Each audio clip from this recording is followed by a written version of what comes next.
Are you really being served? Recent research has revealed that we believe we're not being treated like human beings. Unsympathetic or rude staff make our blood boil, and as a result we mostly expect bad service.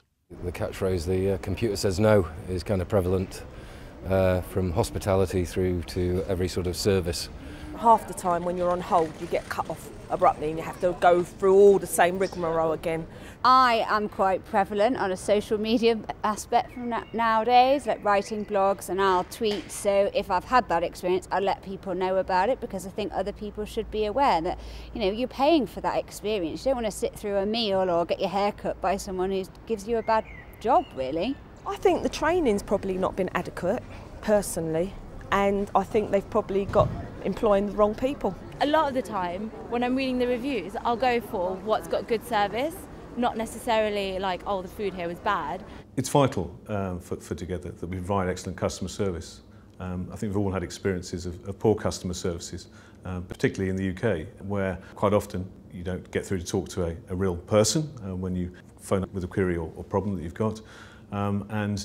If you do speak to a person initially, sometimes they are empathetic, take some information from you, but then cannot answer your query because they don't have the information or expertise to be able to do it. So they pass you on to somebody else, and you have to go through the same process again with that person. The travel and entertainment industry rates highly for customer service, according to the Critical Service Index report, because they treat their customers as individuals. Bottom of the list include the transport and the financial industries. But, according to Ian Cracknell, CEO of new launch home insurance brand Together Mutual Insurance, customers can ensure they have a speedier service by providing essential information and evidence for themselves when, for example, they are beginning a home insurance claim. My tips would be, first of all, to act quickly, to contact us as soon as possible after an event has occurred, and to make a note of the person that you're speaking to and the date that you spoke to that person. The second thing I would say is to gather as much evidence as possible about the claim that you've registered.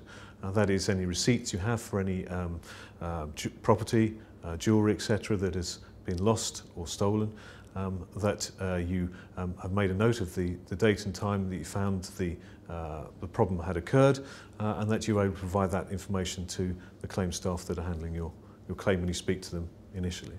My third piece of advice would be that if you have a burglary or have an item stolen from your property, or even if you're out and about and have lost an item, that you contact the police as soon as possible and get a crime number.